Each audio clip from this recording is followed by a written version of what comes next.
오늘 국민의힘 윤석열 후보가 신년 기자회견을 통해 정책과 비전을 제시했습니다. 당 선대본 정책본부장 맡고 있는 원희룡 전 지사와 관련한 이야기 나눠보죠. 원 전 지사님 안녕하십니까?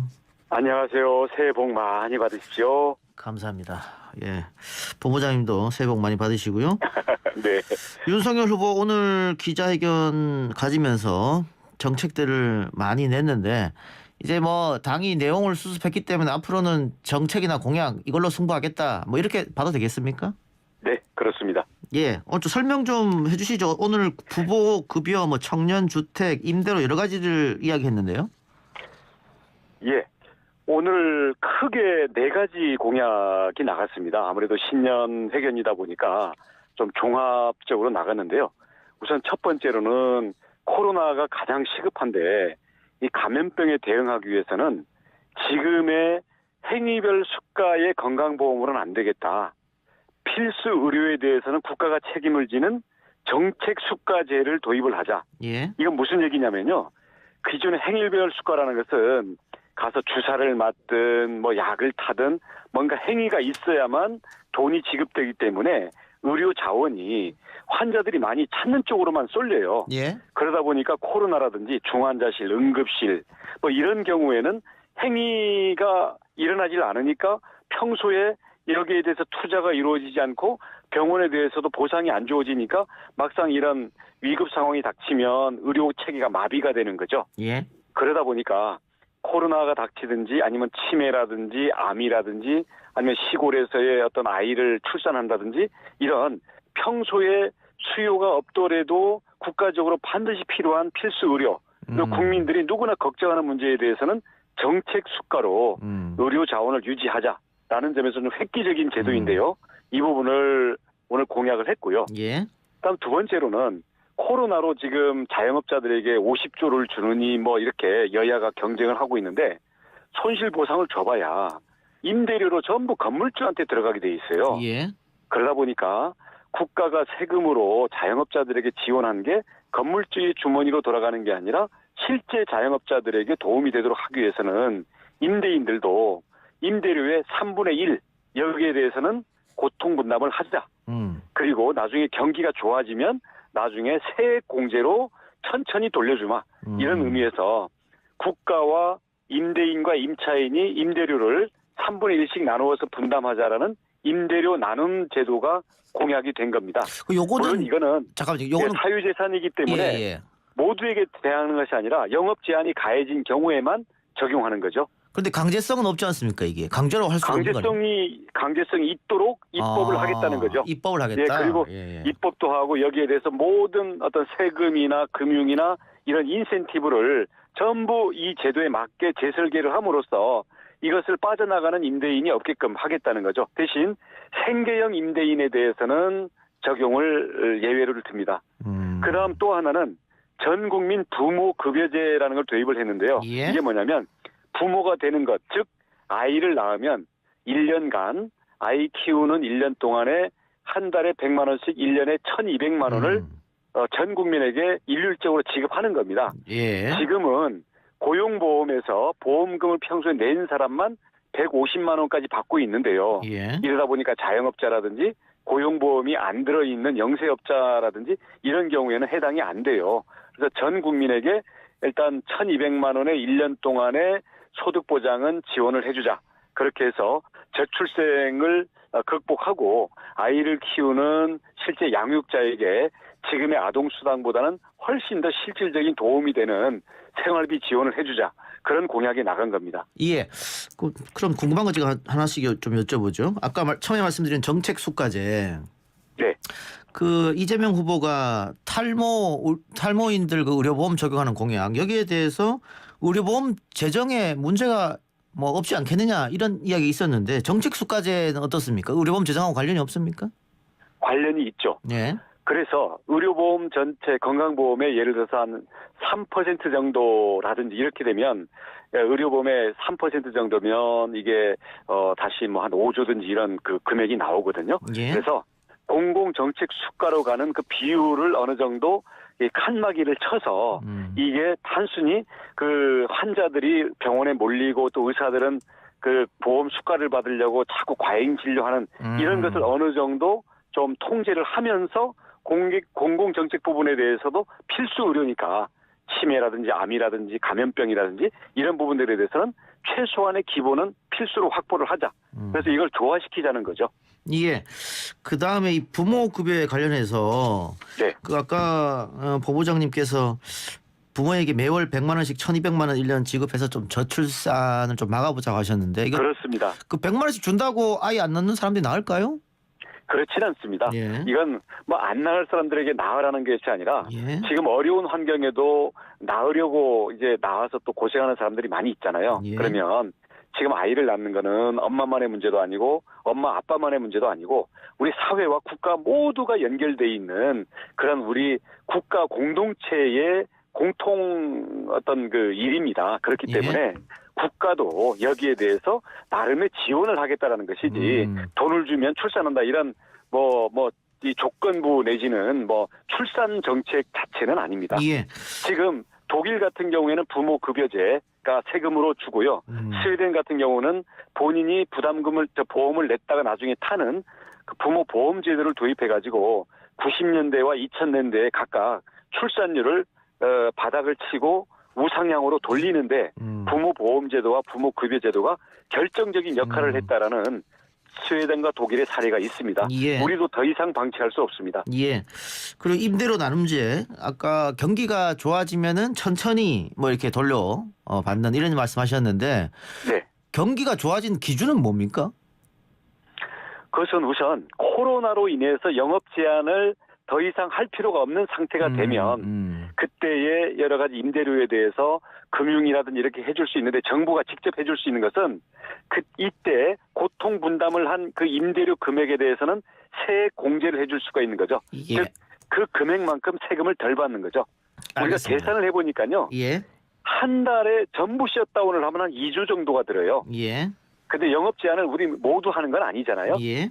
그러면 이게 영업 제한을 한 그 기간만큼에 대해서만 임대료 고통 분담을 시키는 거기 때문에 뭐 지금 생각하는 것처럼 야 이거 뭐 몇 억씩 몇 천만 원씩 한꺼번에 날라간다 국가가 뺏어간다 이런 게 아니라 영업 제한이 주어져서 영업 손실이 된 이런 경우에는 임대료 그 임대는 돼 있지만 영업을 실제로 못했기 때문에 그 임대한 것에 대한 어떤 경제 활동을 못한 거 아니겠어요? 예. 이런 고통 분담은 임대인, 임차인, 국가가 함께하자. 고통을 분담하자라는 거죠. 우리가 IMF 때 근무위도 했던 국민이지 않습니까? 예. 자 오늘 여러 가지 정책을 냈는데 어쨌든 뭐 반대하는 진영에서는 뭐 재원 이야기를 할 수밖에 없을 텐데 네. 오늘 홍준표 의원이 윤석열 후보가 다급하면 막 퍼준다. 이러다가 베네수엘라 꼴난다. 국가사회주의다. 이런 비판을 했던데 어떤 답을 주시겠습니까? 작년에 예상보다 더 거친 세금만 60조가 넘습니다. 예. 이 돈을 그냥 아무런 그 경제관념이나 정책적인 국가 우선순위 없이 인기 위주로 써버리고 하니까 이게 문제였던 거죠. 얼마나 국가의 가장 필수적이고 긴급한 문제에 대해서 그리고 미래의 국가의 효과가 지속될 수 있는 그런 우선순위를 가지고 정말 잘 쓰느냐. 이게 우선적인 문제라고 생각합니다. 예. 지금 60조라는 초과세수가 나오고 있는데 뭐 돈이 어디 있어서 쓰냐라는 것은 성립 자체가 안 되는 거고요. 지금 정부는 그 국민들이 정말 이 쥐어짜서 거둔 그 초과세수 60조 원을 어디다 썼는지도 모르게 지금 날려버리고 있잖아요. 예. 그러니까 이런 점에 대해서 일대 전환이 필요한 거죠. 국민들로부터 받은 초과세수니까 국민들에 돌려주자 이 말씀이네요. 국민들에게 개인적으로 돌려주기보다는 코로나로 인한 우리 국가의 위기를 극복하고 모든 국민에게 그 저출생 문제라든지 아니면 코로나 위기를 극복하기 위한 어떤 감염병에 대해 대응 체계라든지 내 집 마련의 문제라든지 이런 점을 위해서 정말 국가를 위해서 모든 국민을 위해서 가장 기묘한 데 쓰자라는 거죠. 알겠습니다. 그 오늘 내신 공약 말고 며칠 전에 뭐 여성가족부 폐지라든가 네. 전기차 충전, 지하철 정기권, 병사 월급 200만 원 이런 공약들이 네. 그 일각에서는 후보가 여기에 대해서 구체적 플랜을 갖고 있지 않다. 그러다 보니까 이거 뭐 이준석 대표나 이런 사람들이 대신 낸 공약 아니냐. 뭐 예를 들면 여가부 폐지 같은 경우에는 원 본부장님도 몰랐다 이런 말씀 하셔가지고 후보가 지금 그 공약에 대해서 제대로 파악하고 있지 않은 거 아니냐 이런 지적도 있는데 그건 어떻게 답변하시겠습니까? 공약 내용을 모르는 게 아니고요. 예. 이게 다 익히 알고 지금 뭐 몇 년째 논쟁하고 있는 문제지 않습니까? 예. 근데 그 시점에서 그런 형식으로 나올 줄 몰랐다. 전격적으로 발표될 줄을 몰랐다는 거죠. 무슨 내용이 뭐 저희가 모르는 내용이 뭐가 있겠습니까? 예. 근데 이 여성가족부 폐지는 뭐 지금 본부장님 말씀대로 그 전에도 계속 쭉 나오다가 조금 사그라드는 부분인데 이 공약 내면은 열광하는 부분도 쪽도 분명히 있겠습니다만 또 반대하는 쪽도 분명히 있단 말이에요. 이거 어떻게 잘 문제점 없이 그 공약을 만들어낼 수 있을까요? 여가부가 그동안 남녀를 갈등시키고 분열시키는 그 장본인 역할을 했단 말이에요. 예. 그래서 여가부를 폐지해서 어떤 분열을 부추기는 그 세력이 정부 부처를 장악해서 주도하는 이거는 일단 스톱을 시키고요. 예. 앞으로 우리 여성의 어떤 권익 향상이라든지 아니면 우리 여성가족부에 있던 여러 가지 기능들 있잖아요. 예. 그런 것들은 기능 자체를 없애는 게 아니라 어떻게 해야 정부 부처 내에서 이게 효과적으로 이루어지면서도 남녀 간의 싸움을 붙이는 문제가 아니라 그 기능과 일 자체에 충실하게 이루어질 수 있는가에 대해서 저희는 보다 합리적이고 화합적인 대안을 제시를 하겠습니다. 예. 그럼 곧 제시를 할 텐데요. 예. 지금 그 얘기를 왜 같이 섞어서 안 하냐면 그동안의 여가부가 박원순 오거돈 때 권력형 성비리에 대해서 자기 편이라고 정치적인 편을 들고 예. 남성들을 성범죄자처럼 모두를 도매금으로 몰아붙이는 이런 이 성별 갈등을 일으키는 그 갈등의 본산 역할을 했기 때문에 이 부분에 대해서는 더 이상 용납하지 않는다라는 단절에 대한 의지를 확실히 하고 이거를 국민들에게 다 주지시킨 다음에 그 다음 대안을 얘기하자라는 뭐랄까 순서의 문제로 받아주시기 바랍니다. 자, 그럼 폐지하고 여가부가 맡았던 역할을 다른 부처로 분산하는 게 아니고 대안 부처를 만들겠다는 생각이신 것 같습니다. 역할은 재조정이 되고 재편이 되겠죠. 예. 그대로 갈 수는 없죠. 예. 이름만 바꾸는 건 아니고요. 전면적인 재조정을 하는데 예. 거기에 있던 기능 자체를 정부가 뭐 아예 포기해버린다든지 그런 일은 아니라는 거죠. 알겠습니다.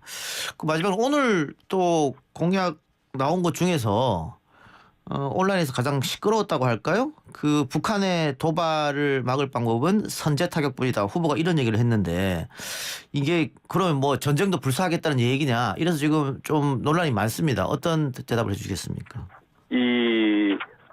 지금 북한의 핵 도발에 대해서는 여러 가지 개념이 있어요. 그러니까 선제 타격이 있는 거고요. 그다음 그 압도적인 응징이라는 게 있고요. 예. 예. 그다음 이제 뭐 이 조기 탐지 뭐 이런 초기 대응 이런 것들이 있어요. 예. 그래서 선제 타격이라는 것은 북한이 가만히 있는데 우리가 뭐 먼저 공격을 하겠다라는 이런 공격적이고 호전적인 개념이 아니라 예. 그 상황이 예를 들어서 그 시간표에 따라서 뭐 도발 뭐 D-1일 아니면 도발 시점으로부터 H 아워 뭐 3시간 전 이렇게 할 때 만약에 북한이 그 예를 들어서 그 지하 포대의 미사일 사일로를 열어가지고 핵을 발사하는 만약 그런 조짐이 됐다고 한다면 어차피 그것은 그 표적 타격을 할 수밖에 없거든요. 예. 그다음 날라오게 되면 공중에서 요격을 한다든지 그다음 그 못 맞고 우리 땅에 떨어졌으면 북한에 대해서 그것을 북한의 모든 미사일 기지의 그 좌표들을 전부 폭파시켜서 매몰시켜버리는 그 압도적인 응징을 해야 되게끔 돼 있거든요. 군사 개념 자체가. 예. 그런 데서 핵도발이 아주 임박한 현존하는 급박한 상태에서는 결국 선제 타격이라는 개념이 군사 작전에 들어있는 게 아니냐 이런 원론적이고 작전에 있는 그 기존에 정권과 관계없이 다 갖고 있는 그 내용이지 뭐 윤 후보가 북한과 이 상황과 관계없이 먼저 도발하겠다 그런 뜻으로는 해석하지 말기 바랍니다. 왜냐하면 그런 식의 선제 타격이라는 것은 먼저 공격적인 전쟁이기 때문에 그것은 우리 헌법이 금지시키고 있는 겁니다. 예. 아니 근데 질문과 답이 북한의 미사일 위협이 계속되는데 방지할 계획이 있느냐 이런 물음이었고 선제 타격 말고는 없다 이렇게 답해서 당연히 국민들이 오해할 수도 있겠다. 만약에 그런 오해가 있다면 오해를 풀어야 되는 거고요. 예. 제가 드리는 설명 그리고 왜냐하면 거두절미하고 얘기를 하다 보니까 그런 게 있는데 예. 물론 오해하려면 끝이 없겠고 예. 정치 지도자라는 것은 오해의 소지가 없게끔 정확히 설명할 필요가 있겠습니다마는 이런 북한과의 서로 미사일이 오가고 하는 이런 문제에 대해서 그렇게 무모하고 도발적인 생각을 갖고 있지 않습니다. 알겠습니다. 본부장님 오늘 인터뷰 고맙습니다. 네, 고맙습니다. 지금까지 국민의힘 선대본 정책본부장 원희룡 전 제주지사였습니다.